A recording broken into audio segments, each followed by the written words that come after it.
Hello, church. Welcome to Midweek Minute with Mike. Procrastination. It's the act of delaying or postponing something. We all have that notion from a time or two, but psychologists say that 20% of Americans are habitual procrastinators. The other 80% of them, from time to time, struggle with procrastination. You know, a lot of books have been written on procrastination and how to overcome it. The problem is the majority of them don't get around to opening the book to read about it. Well, in the New Testament, there's an obscure man. He's mentioned twice in the whole New Testament. His name is Archippus.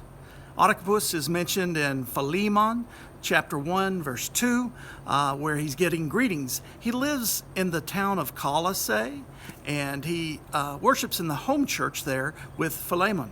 Okay, Philemon is in Colossae as well. Paul mentions him a second time. Very, very discreetly, almost cryptic. He mentions him in the letter to the church at Colossae, Colossians chapter 4, verse 17. And I want you to see and hear what Paul wrote to Archippus.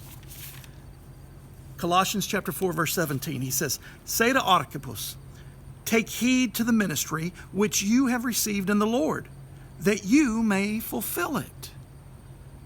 Sometimes we need a nudge that we will get off the snide and stop procrastinating. That's exactly what Paul is doing here with Archippus. Sometimes we need that nudge. Now I want you to think about this passage, but now I want you to put your name in that place.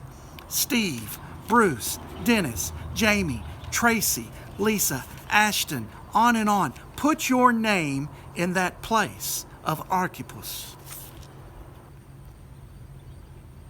Say to you, take heed to the ministry which you have received in the Lord, that you may fulfill it.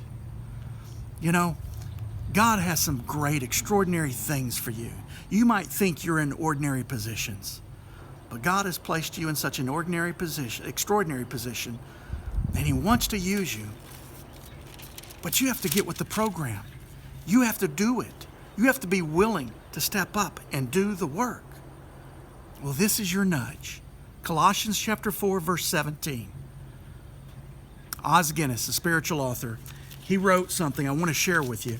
He says, we can turn an ordinary job into an extraordinary mission if we realize that God has placed us in our work as an opportunity to influence others for the kingdom. Have you ever thought about that? God has placed you right where you're supposed to be, and He's been nudging you all along. He wants to use you. Well, let me give you another nudge. Colossians chapter 4, verse 17 is one. The other, come worship with me this Sunday. New Hope Baptist Church. The address is 12,600 Farm to Market Road, 1434, Cleburne, Texas. We're about 20 miles southwest of the courthouse, out near the state park. Sunday school's at 10:15, worship's at 11. And here's your nudge. Come worship with us. I call you blessed in the name of Jesus. Bye for now.